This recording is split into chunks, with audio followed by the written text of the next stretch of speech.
here is that topic 7.3, and that consists of that is basically related to structure of matter. Structure of matter means we will discuss the subatomic particles. Actually, it means that what are the subatomic particles and how did that atom or that matter is being formed, right? So when we talk about that, the structure of matter means oh, definitely there were some sort of ideas which made this theory to be implemented. That yes, it started from John Dalton. Not from John Dalton, it was from the Athens, that they understood the concept of matter, that matter is made up of tiny particles which were called atoms. And then John Dalton told us that yes, atom cannot be decomposed of. But later on, James Chadwick, J.J. Thomson, and all those scientists, they mm, actually split the atom into the subatomic particles like electrons, protons, and neutrons. But still, there was a craze in the scientists that yes, why these protons and neutrons are formed up, or what is the basic structure of these protons and neutrons, and what is the basic structure of the matter. I mean, at this time we are wandering for the graviton. We have reached to the Higgs boson level, right? But I will discuss each and everything at the stages when where we have to, right? So here in this topic we will talk about the quarks, leptons, and their antiparticles, hadrons, baryons, and mesons. And then we will have to now that what type of laws of the charges, baryon number, lepton number, and strangeness are there, right? And basically, what is the nature and range of the strong nuclear forces and weak nuclear forces and electromagnetic forces, and what is the function of these particles in these forces. So they actually, forces are the particles are called the force mediator. So we have to now that the particles exchange, then then Feynman diagram, and then confinement and all that, Higgs boson. We will reach to the Higgs boson finally, right? Then let's talk about this main important point, that this all is basically your quark composition or quark table, and that is available in your booklet, right? But if you will remember that all these quarks which are UCT, I mean up quark, charm quark, and top quark, they carry the charge number of plus 2 by 3, and their baryon number is plus 1 by 3 or 1 by 3. And those all which is down quark, strange quark, and bottom quark, they are having the charge of minus 1 by 3, and their baryon number is plus 1 by 3. So all quarks have the strangest number 0, right? Except the strange quark that has the strangest of minus 1. So you have to remember that. I mean, it is given to you in the booklet. So what else is available in your booklet? You are given with the fundamental particles of lepton family, right? And lepton family is basically the electrons, neutrino, muon, tau, and then their antineutrinos, right?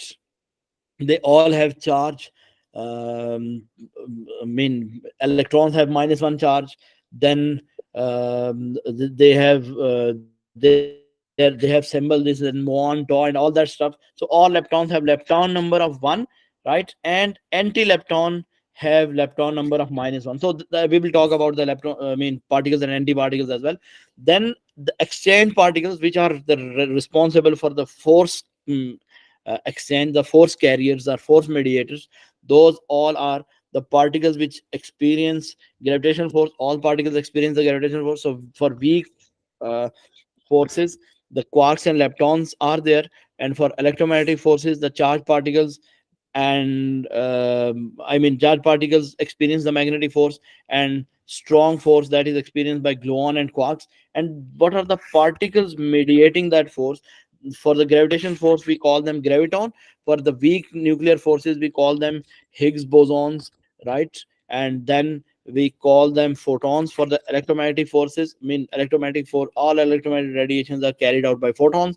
And then we have strong nuclear forces, they are the gluons, right? So these names are given to them due to their functions or with respect to their nature. Okay. Right. Now we will talk about that when we go to that point where the description and classification of the particles is considered, then we Yeah. say that here, this is just a size where which is being told that where do we go inside, right? It is a scale or magnitude. So atom has the diameter of almost 10 power minus 10. So when we get into the nucleus is 100, I mean 10,000 times smaller than atom. So we get into that. So when we get into that, we reach to the protons, which are more 10 times smaller than nucleus. And when we get into detail of protons and neutrons, we reach to the point of 10 power minus 18 meter, which is 1,000 times less than that. So it's, I mean, marvelous that at what deeper level we are studying right now. The science has reached to 10 power minus 18 meters. It's very small size that where we are going to study. So this is what, that inside that we have reached, that yes, there are some sort of quarks, and definitely we are digging out all the quark structure as well. So here we will talk about the description and classification of the particles. Means the force carriers are there, and when we talk about the force carriers, the particles that allows the compatible particles to sense that and react each other. Actually, they this is very debatable topic, but because we are having a review, so I will just talk to you as the exam point of view, right? That's why I will not get in detail of that. But force carriers are those particles, believe me. There is a concept of quantum entanglement. When I am thinking about you, some people believe this thing, but we all believe that automatically you would have some sort of sixth sense that, oh yes, this person is staring at me, or this person is thinking about me. So do you know that this is a myth? This was a myth till now, or before the existence of this quantum mechanics and particle theory, that when we think about any other person, how does that person realize that, oh, that person is thinking about me? That is called quantum entanglement. And those particles, which are the force mediators, they sense about each other, right? And they have the response, they have the basically probability, or they have the tendency to response through that exchange. So one of them are the force carriers, the second ones are the quarks, and the third ones are the leptons. So quarks are basically the heavy particles. Yani, I have discussed that first ones are force carriers, which are the sense and responsible particles. They sense, they exchange the ID, I mean, forces or energies, and then they respond. Quarks are the heavy particles, and they tightly bonded particles. They are most stable particle actually, right? They make particles like protons and neutrons. And quark cannot set independent. Remember this thing, quark can never be existing independently. Then we have leptons. They are lighter particles. They are more loosely bonded particles, and their example is like electrons, neutrinos, antineutrinos, and all that stuff, right? Now, when we talk about the forces, there are different types of forces. I mean, I have classified that four type of forces are there. When these are the strong interactions, then the interaction number two is the electromagnetic interaction. Third one is the weak nuclear forces. Fourth one is the gravitational forces. So their ranges and strengths are determined in this slide. That the strong nuclear forces are having, or they have given the strength as one, right? As that is a comparative number, right?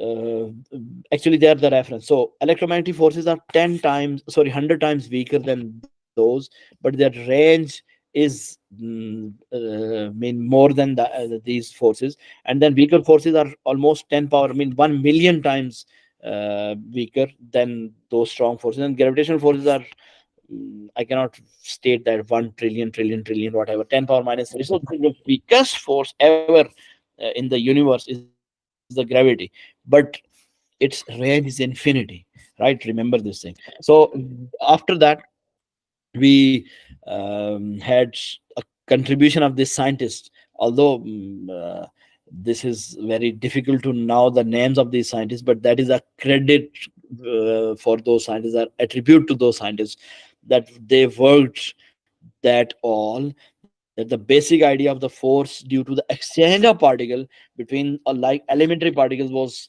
developed by Yukawa, right? And then he considered that two photons in the space, they can exchange with each other. Yukawa actually postulated that the protons exchange photons for the repulsion for each other.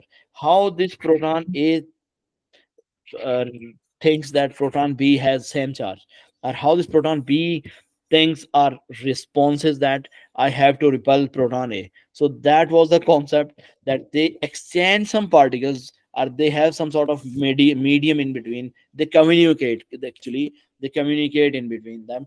So Yukawa explained this all in terms of electromagnetic radiations. I mean, there are so many concepts of that. Then long range particles, and then he has explained that there are short range particles, and then after that all, he has set the range of these particles. These forces are the particles which are responsible for force carriers, right? They're called the virtual particles.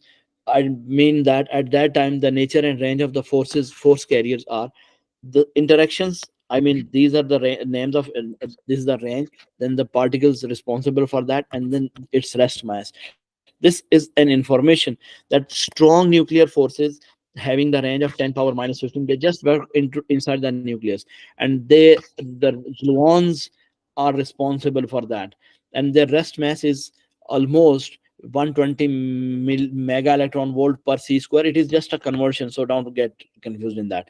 Then electromagnetic forces have infinite range, and photons are responsible for that, and they have no rest mass at all, right? Then we have weak nuclear forces. 10 power minus 18 is their range. They are basically weaker inside the nucleus, actually. Then bosons, Higgs bosons, are the responsible for that, and they have very small rest mass. Sorry, yes, smaller than these strong gluons. And then gravitational force is responsible.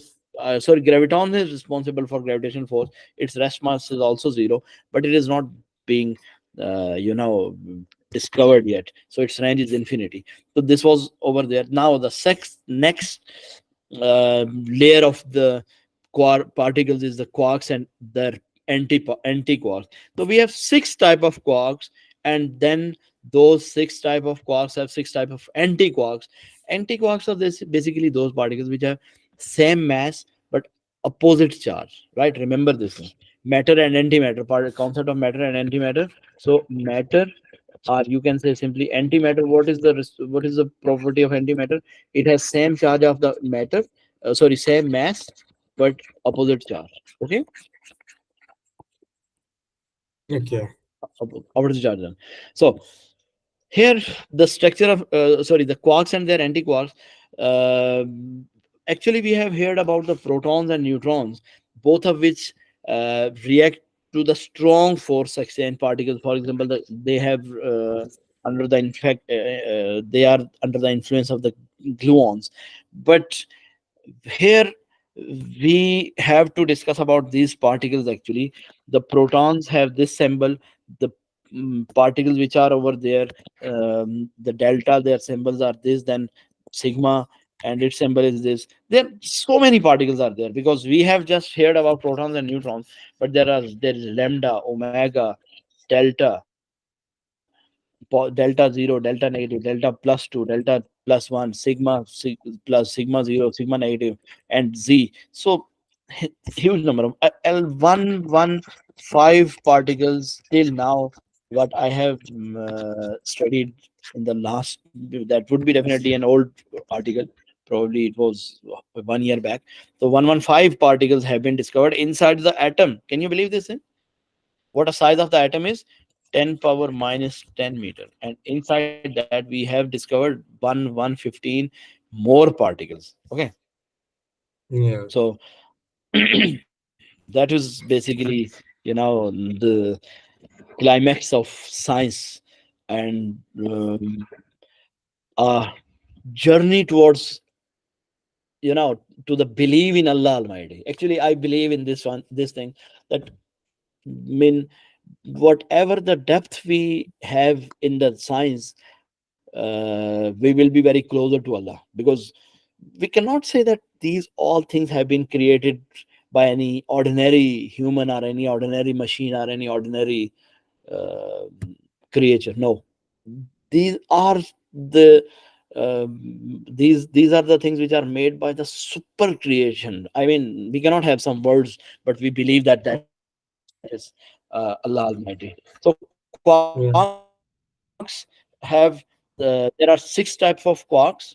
They are up quarks, down quarks, charm quarks, strange quark. Actually, they are the pairs, and top and bottom. So we learned that their charge number and their baryon number would be known to us. And then we have the anti-quarks. So all quarks have their anti-quarks. So here I have mentioned that actually every particle has an anti-particle which has same mass, but uh, all of its quantum numbers are opposite, right? For example, its antiproton p bar has the same mass as a proton, but it is negatively charged. And anti-lepton, just like an anti-electron, has uh, positive charge or negative charge, has the same mass of electron but opposite charge of that. So basically, this is poly direct. This guy has had a strong exclusive principle and direct equations, and there are so many principles of this scientist, which are basically, this is a Pauli explain principle equation, which is for the particle and anti-particle. It explains this all. So all these quarks have generations actually. This is the third generation, second generation, and first generation. So they are distributed in generations. So when third generation are decayed, it converted into second generation. Second generation decays to the first generation. So each quark has an anti-quarks. So that all we have studied about. Next, come to that point. Then here is the game of hadron, baryon, and mesons, right? Remember this. This is very important to know, that what are the hadrons, what are the baryons, what are the mesons, right? So all these are basically the families of the particles which are heavy. So hadrons is the particle that has that consists of force, I mean strong forces, heavy particle. Then baryon made up of three quarks, any three quarks, or an anti-baryon is made up of three anti-quarks, but there must be three quarks or three anti-quarks. Mesons are those particles which are, I mean those hadrons, which are made up of quark and an anti-quark, right? The quark is a particle and an antiquark is antiparticle. So the baryon and mesons are made up of quarks. So baryons and mesons have are hadrons, by the way. So remember this thing, that hadrons are then classified into two. One is baryon and second one is mesons. Yes, Abdullah, will you be able to remember this tree? Baryon, hadron, meson. So hadron, particles with strong force, baryon, three Yes, quarks, and then meson, quark, and antiquark. and meson and antiquark. Yes, got it. Yes, sir. Okay. Then protons and neutrons in terms of quarks. So there are three quarks, because protons and neutrons are baryon family. That's why they consist of three quarks. So you have to remember that proton has three quarks, up, and down, and neutron has three quarks, up, down. You have to recall it, right? And how did we know that? If I consider the charge or quark composition, I must get plus one charge or plus one e charge for proton and zero charge for neutron. So if I have UUD structure, so up quark UCT DSB. You have to remember in this way. All UCTs have plus 2 by 3e, and all DSBs has minus 1 by 3e. right? Will you remember this one? Okay. UCT. UCT and DSB. Okay. Okay, I'll try. It is an easy approach. UCT means up, charm, top. DSB stands for down, strange, and bottom. Okay. Got it? Yeah. Sir, So why is it called all strange? UCTs, sorry, it Sir, has strangeness of,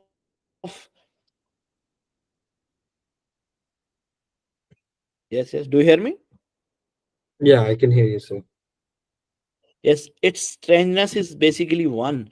Strange, they have named, they have been named by their characteristics, probably their baryon number, their charge number, their position, and there are so many I mean, criterions on which we name them. So up quark, down quark, they are basically the pair of quarks. So one of them is having plus 2 by 3 charge, and the other one is having minus 1 by 3 charge. And similarly, charm and strange, they have same and top and bottom, but only one of them, strange quark, has the strangeness minus 1, as I told you. Okay. Yeah. So just remember in this way that UCTs for quarks, UCT have plus 2 by 3e, and DSBs has minus 1 by 3e. Okay. Yeah.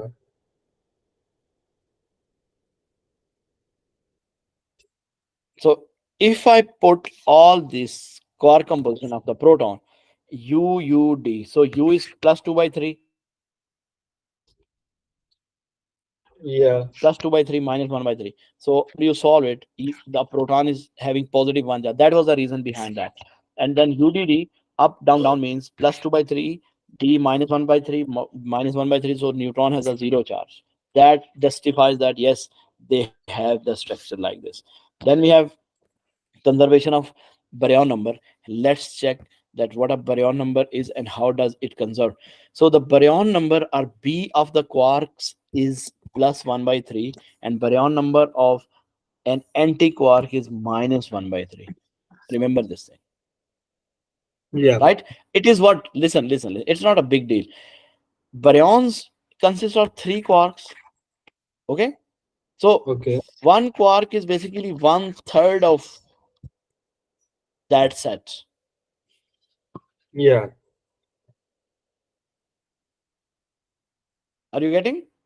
Yes, sir. I mean, if baryon consists of four quarks, I mean, if it would be, if a baryon would be consistent of four quarks, then baryon number of each quark would be 1 by 4. If consists of five, it would be 1 by 5, because here baryons are consisting of three quarks, so baryon number of each quark becomes one third, 1 by 3, right? That's why the quark for plus 1 by 3 and anti-quark for minus 1 by 3. So antiquarks have a bar overhead. Okay. For Yeah. example, if I want to find out the baryon number of proton and an antiproton, so I get that baryon number for UUD, all are up quarks, so it would be plus 1 by 3, plus 1 by 3, plus 1 by 3, it means 1. And for antiquarks, minus, so it is minus 1. So baryon number tells us whether any object is a particle or an antiparticle, right? Mesons have quark and an up quark, so mesons have zero baryon number. Got it? I mean, they Yeah. neutral each other. Okay. Yeah. The next is conservation of strangeness. Strangeness means the strangeness number S of the baryon is related to the number of strange quarks or particle it has. So, if, for example, what is the strangeness of your proton? Proton does not have any strange quark. That's why its strangeness is zero. Yeah. Got it? So, Go- if any strange quark is existing over there, its strangeness would be 1. And if there is a, sorry, if a number of anti-strange quarks is um, strangeness is number of anti-strange quarks minus number of strange quarks. That is the strangeness. For example, here let's check that. For example, the lambda zero particle is a baryon having a quark combo of UDS, up, down, and strange quark. So what is its charge? So let's check what is its charge. So from the table of charge, UCT and DSP, we will consider that all. Okay, so you have plus 2 by 3, D have minus 1 by 3, and strange has minus 1 by 3. So overall, it has zero charge. Yeah. And for this one, if I say the number of anti-strange quarks and number of strange quarks, how many number of anti-strange quarks does it have? Zero. How many number of anti-strange quarks it has? One. So its strangeness is minus one. Yeah. Is Minus it one. clear to you? Yes. You have to follow that rule to calculate the strangeness. Yes, sir. What to do? Number of strange quarks, sorry, number of anti-strange quarks, I mean S bar minus, I mean, this is the number of anti-strange quarks minus number of strange quark. Yeah. Okay, sorry for interference. Okay, that is strangeness. Now let's talk about that. The structure of matter means conservation of strangeness. I have over here. A couple K mesons collide with the proton. The following reaction takes place. Minus K plus P gives you 0K, K0, K plus 1 X. So X is a particle whose quark structure is to be determined. The quark structure of the mesons is given to you. The particles are negative K has the quark structure of S and U bar, means strange and anti up quark. Then K positive has up quark and anti strange quark, and K0 has a down quark and anti strange quark, right? So Yeah. state and explain whether the negative particle has is a hadron or a lepton. So or an exchange particle. So here we will talk about that it, because K negative is a hadron, so because it composed of quarks, right? It comes composed of Yeah. quarks. So whatever is being made from the quarks, it is a hadron. The next is when K negative is K negative meson collide with a proton. The following reaction is the same thing. State the quark structure of the proton. So what is quark structure? UUD. I think this is the part B of that. Then part C, it is the same thing. Don't get confused in this again and again. These all are the parts on each slide. The quark structure of the particle Z is SSS, strange, and strange quark. Yeah. Show that the reaction is consist hadrons are composed of quarks. Okay. So we will check that Yeah. if the hadrons are composed of quarks, they must have a strangeness, or they must have a baryon number, and they must have a uh, quark number. So if X is SSS, then reaction can be written as SU bar. I mean yes, it is the quark composition of all these. K negative has quarks of SU bar plus proton has UUD. pl- that goes to K0. K0 has quark composition of DS bar, right? And Yeah. then plus you have K positive. K positive have US negative.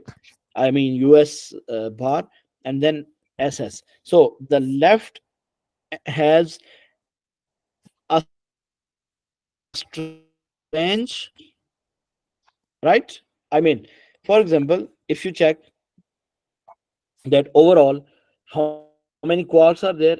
One strange, one up, and one down quark is there.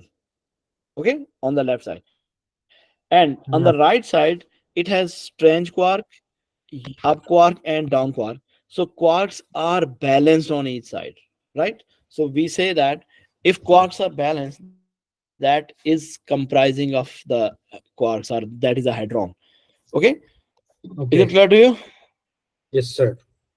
Okay, the next is actually related to the quark confinement. I mean, the quark confinement mean that quark cannot, a single quark cannot be existing. So quark confined means that cannot, we cannot ever separate a single quark from a baryon or a meson. That is a problem, it would die out, right? So when, because the nature of the strong forces holding the quarks together, we need to provide the energy that is proportional to the separation. I mean, that is the theory that quarks cannot be separated out, because we need the energy which is related for both of the quarks to be separated out. Eventually that energy is so vast that the new quark or anti-quark pair forms, right? And all we have the meson instead of an isolated quark. So when we will separate one of the quark, we will get mm, a pair of it. So it is not possible basically. So let's check this diagram.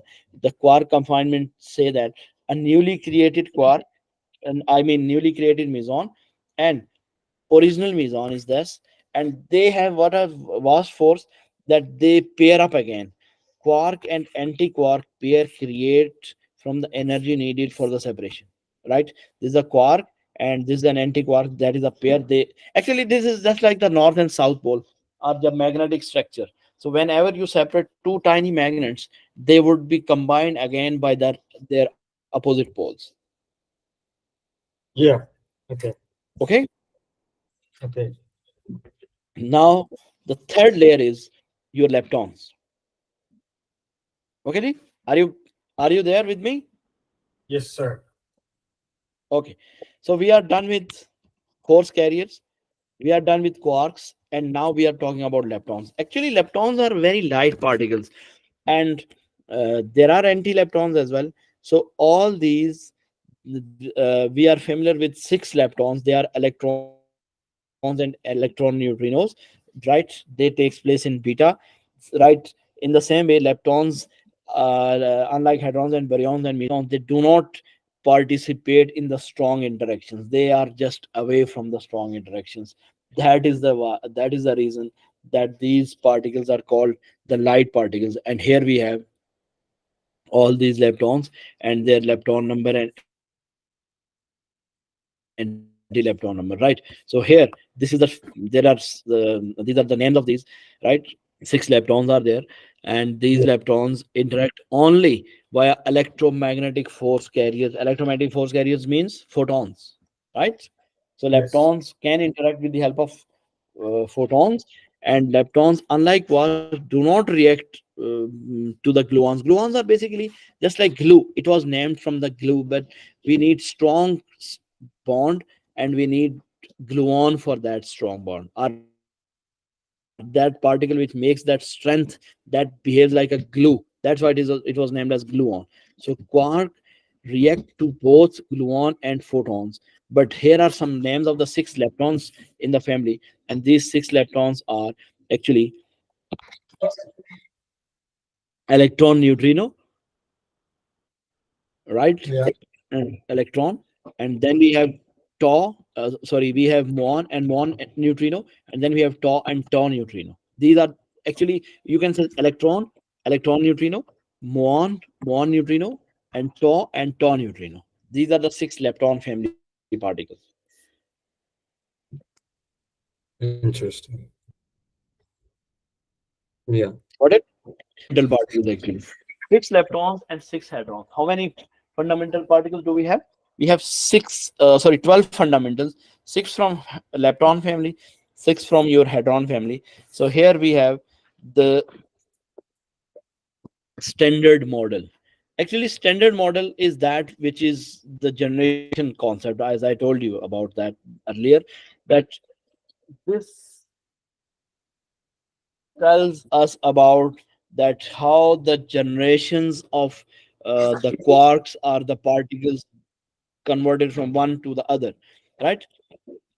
This is Yeah. called the standard model. So you have to write that in third generation there are top and bottom, so they are the least stable particles. They converted When they decay, they are basically converted to charm and strength, like the second generation.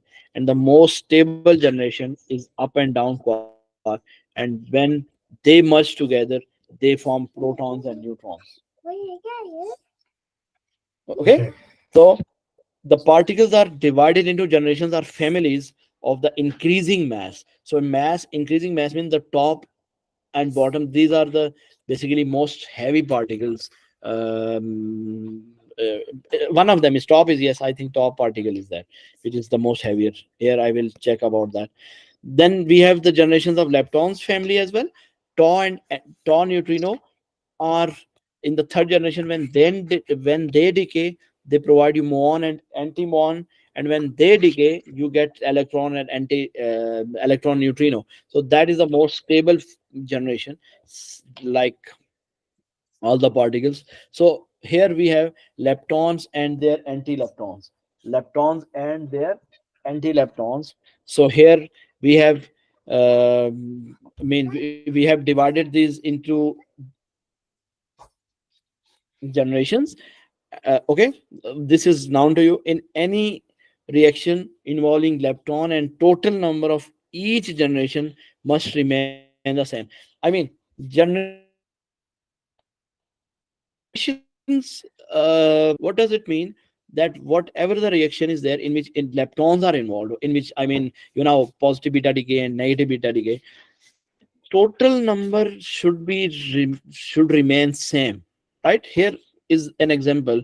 For example, applying the conservation law of particles reaction, that find the lepton number and of an electron, a positron, and an anti-electron neutrino, and an anti-muon neutrino, a tau particle, and a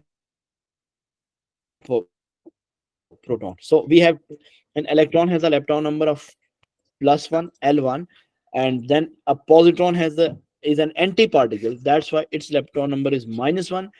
An anti-electron neutrino has lepton number -1 because that is an anti-particle. Then anti-muon is having lepton number -1, and tau has, this is the third generation particle, so its lepton number is +1, and a proton is not a lepton, so its lepton number is 0. Okay. Okay, so first generation, in the second generation, check this one, and in the third generation, they have the lepton number conserved. Okay, then this is a slide, very important slide for you. Applying the conservation of law of the particles reactions, consider the following reactions assigned charge, lepton number, and baryon number to each particle. Okay, so here is this orange color is the baryon number, the green one is lepton number, and that is the charge. So when a proton is converted into a neutron, this is your positive beta decay. Okay, what is that? That is your positive beta decay. So in that one, the proton's baryon number is 1 because it is a baryon. So neutron is also a baryon. Electrons and electron neutrino, they are not actually baryon, so their baryon number is 0. Similarly, lepton number means protons and neutrons are no leptons, so their number is 0. But electron is, this is a positron, which is antiparticle of electron. That's why it has lepton number -1 and 1. And then anti neutrino, sorry, this electron neutrino, that has the lepton number of +1 and +1, and first generation. So the charge on that is 1. In neutron we have 0 charge, and electron, we have +1, sorry, positron, we have +1 charge, and in neutrino we have 0 charge. So we sometimes we have to recall that. Okay, now let's talk about this one, that what happens over there. That is when we have baryon number for,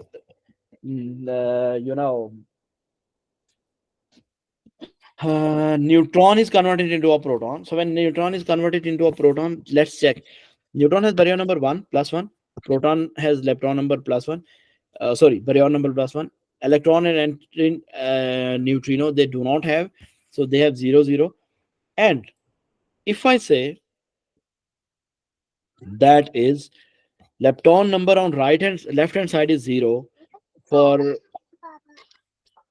your neutron, and lepton number for your right hand side of the equation is 0 plus 1 minus 1, it is 0, right? But one is from second generation and one is from first generation, so by the conservation or the that is conserved, so L, I mean lepton number, must be conserved by family. That's why it is not feasible for us. That's why it is not equal to over there. Check this one out. What was the scam in this one? In positive beta decay, this is minus 1 and it is from generation number 1, because electron, check this one out, this is first generation particle, right? That's why its lepton number is uh, minus 1 and generation number is 1. And neutrino, its lepton number is plus 1 and it is also from the first generation. So first generation particles will cancel the effect of each other. So I can say that this is minus 1 plus 1 plus 0. Answer would be 0 on the right side and answer is the 0 on the left side. So lepton number is conserved. Baryon number is conserved because on left hand side it is 1 and right hand side it is 1. But charge number, it is also conserved, so that reaction is possible. But here this reaction is not possible because it is failed from its lepton number conservation. Lepton number is not conserved because one particle is from generation 1, the second particle is from generation 2, so they will not cancel the effect of each other, but rest all is fine. Then let's talk about the combination of neutron and proton. So when we combine a proton and a neutron, their baryon number is 1 plus 1 2 on the left side, and because there is no other lepton on that side, so it is 0, so 0 is not equal to 1. That's why what happened, it is not feasible, right? You got it. I got it. The next one is, we will talk about the lepton number of that. So when we talk about the lepton number, you know, they have 0, 0 lepton number because they are not leptons. But muon is, muon has lepton number minus 1, but it is from second generation. And anti-muon, or you can say muon neutrino, has lepton number plus 1. It is also from second generation, so it would be cancelled from each other, conserved. So lepton number is conserved, but charge number is 0 and 1 and plus 1, so charge number is also conserved. So the only game is baryon number, so this is not feasible because baryon number is not same. So for any particle reaction to be happen or to take place, these three must be conserved. What are those three? The charge, Yes, lepton the and generation. baryon. Yeah, Yes, and lepton number by generation, charge number by family. Okay, so these all are very important to now. With the practice, we will be done basically with that. Okay, check this one out. Apply the conservation of law of the particles reactions. This equation is about the particle physics, and possible particle reactions are given below. They cannot take place because they violate one or more conservation laws. Okay, so check this one out. Give me just a minute. yeah.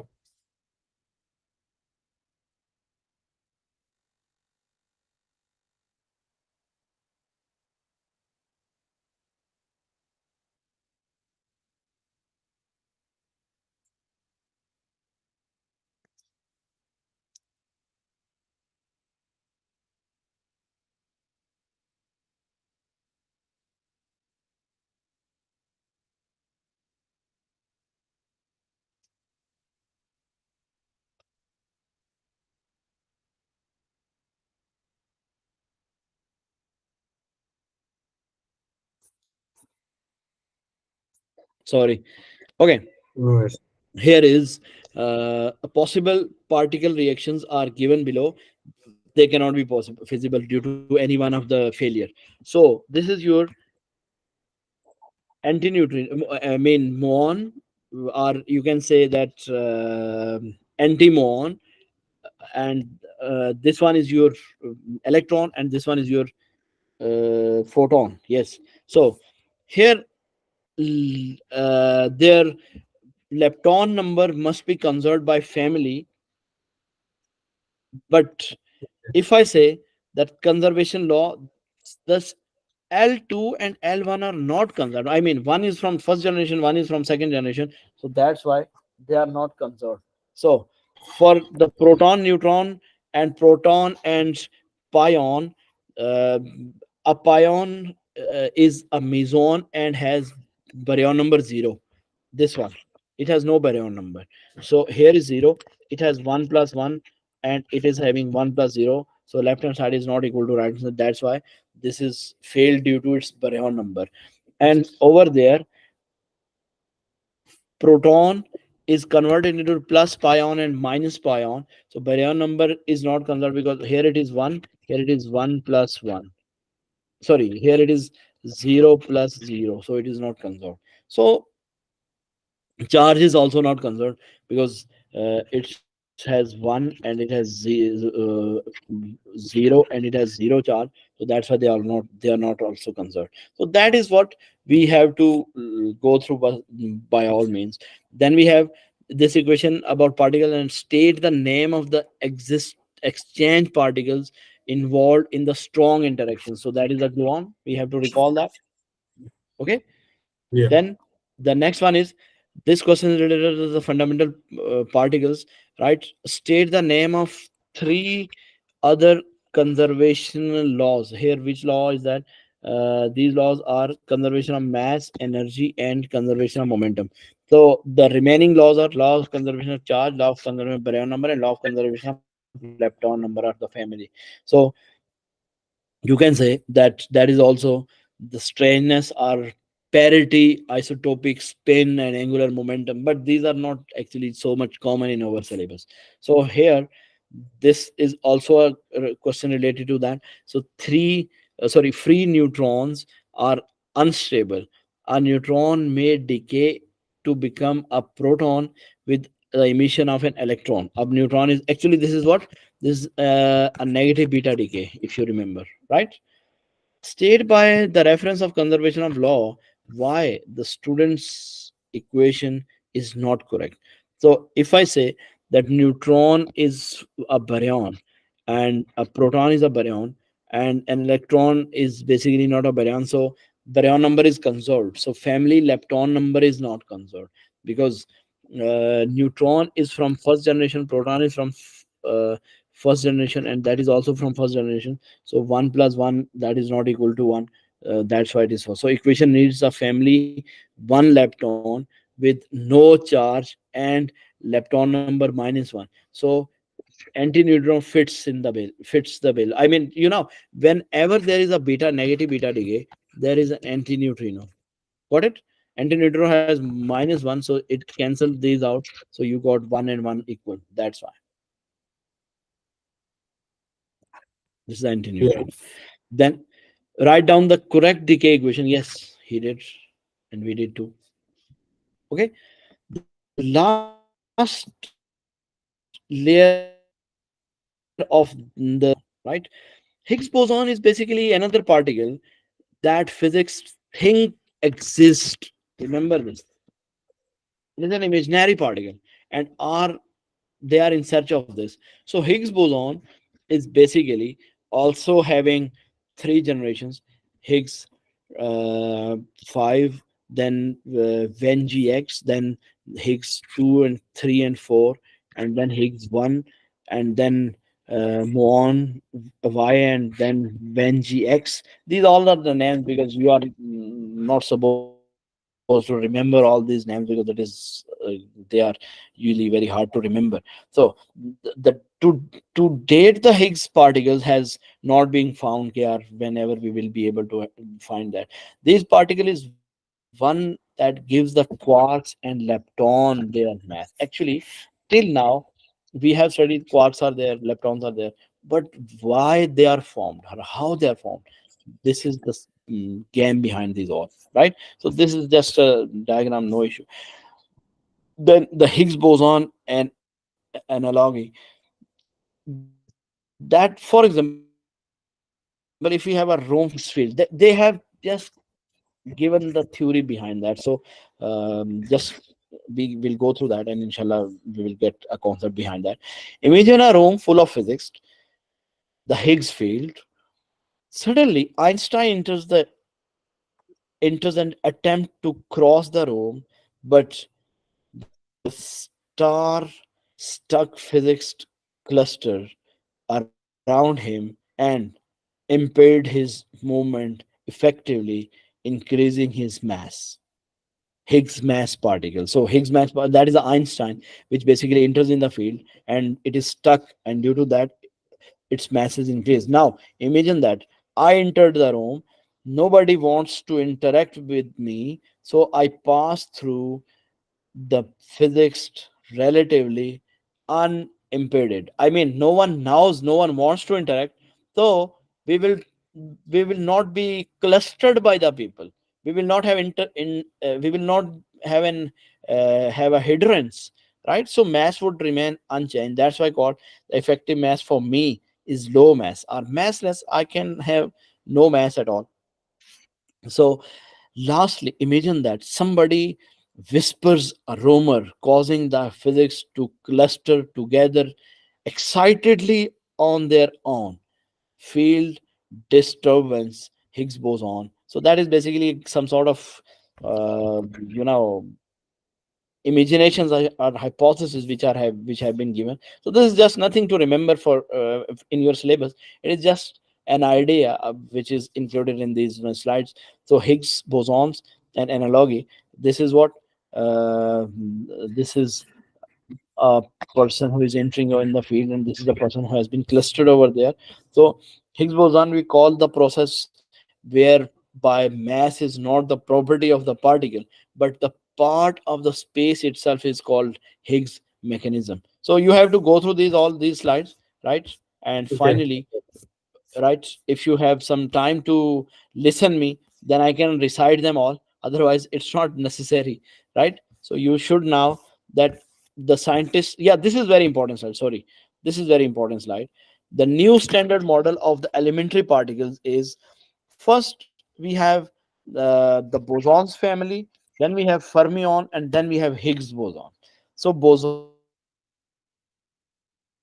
are weak nuclear, W, W bosons, H bosons, Higgs boson, and then G boson, gravitons. Then we have weak interactions, Z bosons, right? We have G gluons, and then we have sigma strings, and they all are the force carriers, are the natural forces are being intermediated by the bosons.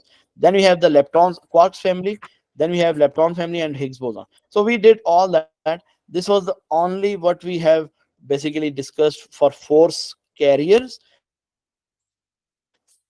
These were the quarks, these were the Yeah. leptons, and these were the bosons. So overall, these all have been divided, that these quarks and leptons are fermions. Okay, are you getting Yeah. this thing? Yeah. So this is very important, that what are fermions. Fermions are basically your quarks and leptons. So if I name them hadrons, so it is not bad. So hadrons are your fermions. Then no, no, sorry, no, hadrons are only these quarks, and leptons, they combinedly, they are in the game of fermions. So fermions are hadrons, leptons, baryons, okay, and muons. So all these, and then we have Higgs boson and all that family. So I will send you these notes. They are so detailed notes. If you get time, then go through them, or if you want to make a short interaction, you can go through the book.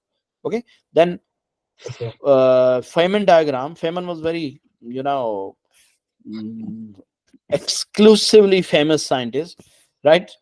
So there are six volumes of Feynman lectures on physics. They all are actually the books written after his death. So he has advised string theory, and that is the concept of time and space. A lot of detail on that. I don't want to get engaged in that. Then this is the Feynman diagram, that particles move straight, then electromagnetic photons move like this, they weak exchangers, then strong exchangers, then gluons, and all that. So particles which are represented with the straight arrows, and R were two electrons in the previous electron interaction. I mean, positron and electron. Then exchange force particles are basically represented with their way lines, right? Right. These ones, they are the photons and W bosons and W negative bosons and Z bosons, right? And then we have gluons are the curly ones, the strong ones, right? This is an example, right? That Feynman diagram.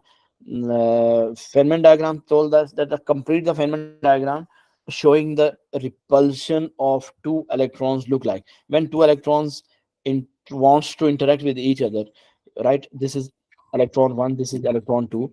They exchange a photon that we are having like charge, so they repel from each other. And here is a diagram when one electron emitting a photon, one electron emits a photon, and along with that an anti-particle has been released, right? So that anti-particle consider our anti-particle basically gives a rise to the generation of a photon uh, which is used for communication. And then this diagram is basically related to your when a proton, I mean positron are antimatter points backwards in time. So here it is positron,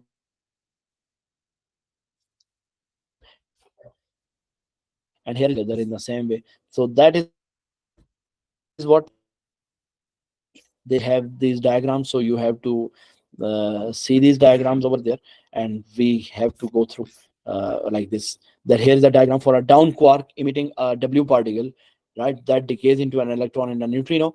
So a down quark is converted, that gives a boson, right, W boson, and along with that an up quark is there, right? So this is somehow, you can say that it would be a anti-neutrino, and that is an electron. So electron and anti-neutrino are there. So you have to remember all that. I mean, in different ways you will be given to those. You will be given these ideas. So there are three quarks, so it means definitely it is down, up, up. This is a neutron, right? And then it is converted into a proton. So up, down, up, up, down. So that the gluon is providing over here. So an up quark of a proton emits a gluon, and then it is converted into a down quark. So this is a quark composition, and there are so many. This is called the string theory. So I will give you this all, so go through that and just practice the questions. If you have some sort of do you have the topical papers for this one? I mean topical questions for this topic as well? Yes.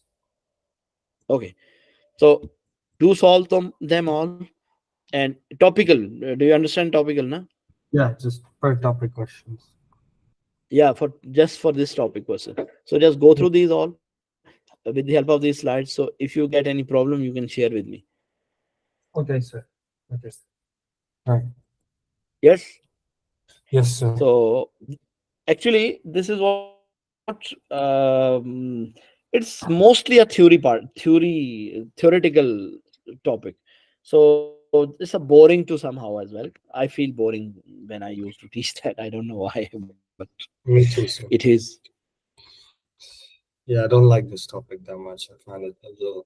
It's too. Because we have to remember a lot. Yeah, that's true. I'm gonna send this to you. Should I send at WhatsApp or at your Skype? Skype, sir. Just send it to Skype. Okay, here is that. You can also send a recording of the class as well, sir. Yes, I will send you that as well. Okay. Okay. Okay. And secondly, topical questions, if you have those, I mean, if you have arranged those topical questions, then share those topical questions with me also, that so that I can make you to be practice also.